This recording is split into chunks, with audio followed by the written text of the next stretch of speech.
Hey, so I want to talk about the book of Esther. I just finished reading through it, and there was a lesson or a few maybe that stood out to me. So let's recap what happens in the book of Esther, and then I will tell you about what I learned.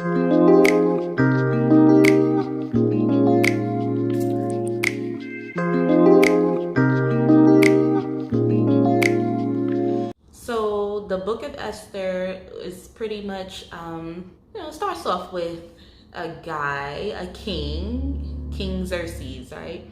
So King Xerxes was having a banquet. He threw a banquet and he invited his wife, the queen, which was Queen Vashti, I think. I think that was her name. So he invited her, but she rejected. She was just like, no. I think if I'm not mistaken, she almost had an attitude about it, like she just wasn't in the mood to. So she decided to not go. And when it was reported back to him, he was furious. And so some advisors told him, you should look for a new queen, because if you let her get away with that, then all the women in the town gonna be treating their husbands that way. So he agreed, and he started to look for a new queen. So they went around, the town, his workers or whatever, and they was gathering, all of like the most prettiest women.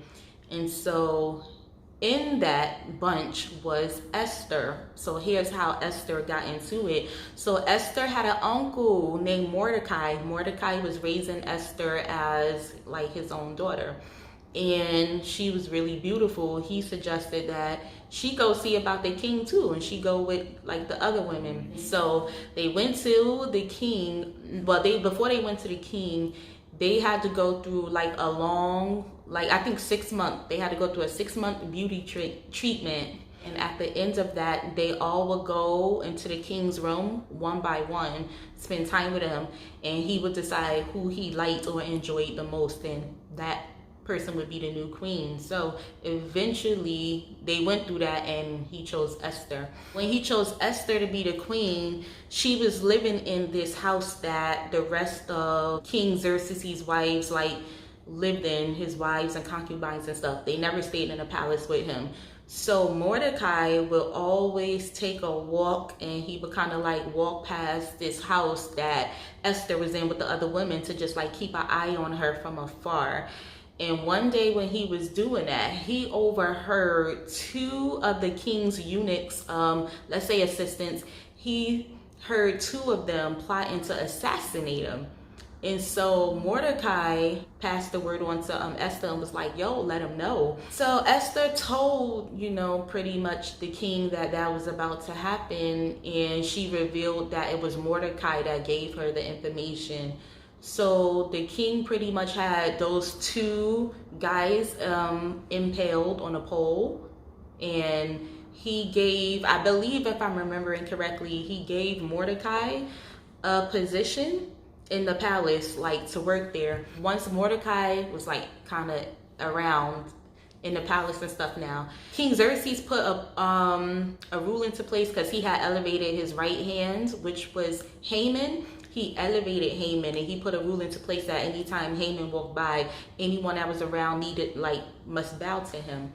And so every time Haman walked past Mordecai, Mordecai would not bow to him, because Mordecai and Esther, they both were Jews. Jews don't bow down to anybody but God. So that's why Mordecai wasn't bowing down. Haman, who, if you read that book, he was real full of himself, a little pompous and arrogant. So he got really upset that Mordecai did not bow to him. So he planned to commit a whole massacre against Mordecai and his people, the Jews. So Mordecai got word of it, and he kind of begged Esther to ask the king to spare all of their lives. So Esther was throwing a banquet that she only invited the king and Haman to, his right hand. But when she did that, what I found funny was that she kept taking her time procrastinating exactly what she wanted the king to do. The king literally kept saying, what is it? What do you need? Ask for anything, even if it's half my kingdom. And she just kept procrastinating. I think in that time, there was a day where King Xerxes had trouble going to sleep. And he asked like his assistants to read a story to him about his life. I'm just like, okay. And so they came across the moment when Mordecai had pretty much saved the king's life by telling him about the two possible assassins. And so he was like, what happened? Like, did we ever reward this guy and honor him, for protecting me and stuff? And Haman was like, no, we didn't. And he was like, we got to do something. And then Haman, being jealous because he's so full of himself, he's like, listen, if you want to honor anybody, honor me. And so what I liked was the king made it seem like he was about to honor him. He said, okay, go get my cloak, go get my donkey. He said, whatever. He said, go get all of these things. I don't remember specifically what. He's like, go get all of these things and give them to the guy that I honor. He was like, so make sure you give it to Mordecai. Haman was humiliated because he thought he was about to be honored, but the king was like, no, go give these things to Mordecai. And then I think it was sometime after that Esther had finally told the king, hey, it was Haman that was planning to commit, this massacre, against the people. He got furious, right? And he ended up pretty much impaling Haman.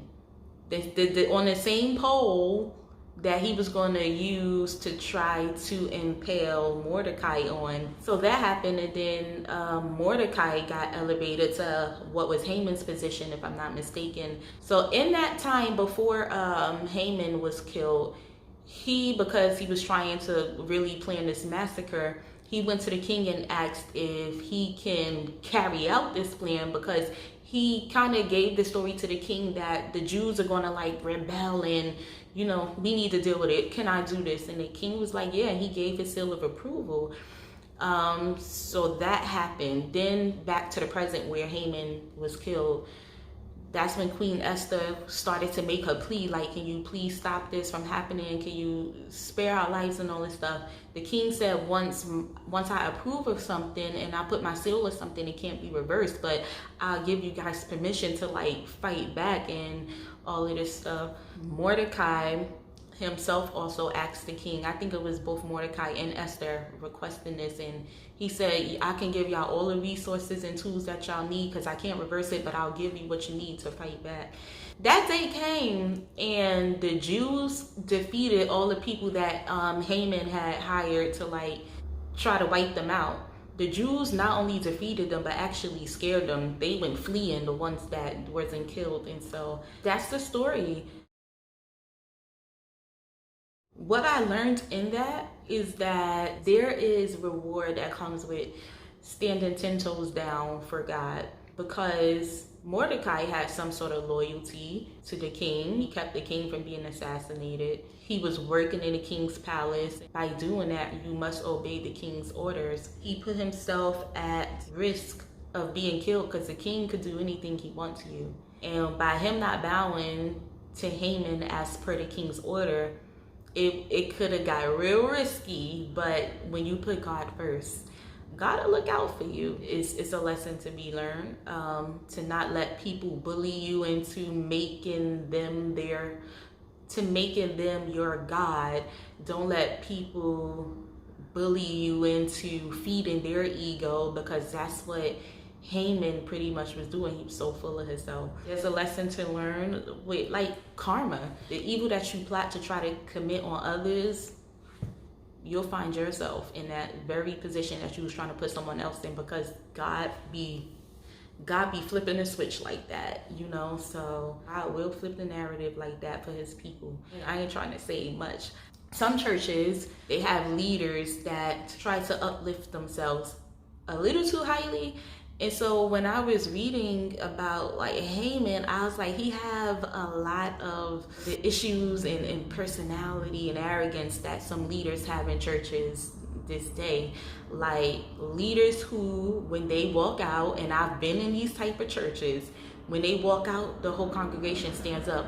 When the leader is just simply walking out to take their place in a pulpit, sit on a chair or whatever, they literally, it's like this unspoken rule. They stand up when the leader walks out, or when the leader has the most flyish decorative chair in a pulpit, like it's in a castle, like it's a throne. Like it literally looks like a throne. Haman was given very much that. Let's have some humility. Let's not try to think that we are some God and we're more important than we actually are. And let's not try to make people treat us based on this false ideology that we have of ourselves. We gotta reel it back, or God will humble us, and we don't want that.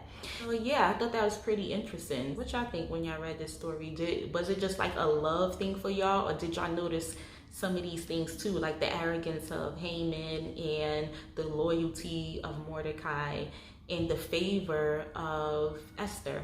Interesting, huh? So I'll see y'all in the next video.